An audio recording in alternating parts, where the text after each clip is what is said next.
Good morning, gentlemen. We have a news called regarding to the DRDO.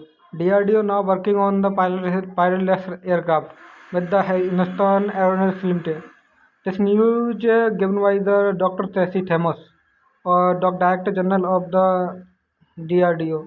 And the pilotless aircraft will help in war-like situations because there is no casualty when we use pilotless aircraft, because now in the world major economies are going with the pilotless aircraft, and now this turn to the turn of India to build a pilotless aircraft. Thank you. Do subscribe and like and comment. Okay, thank you.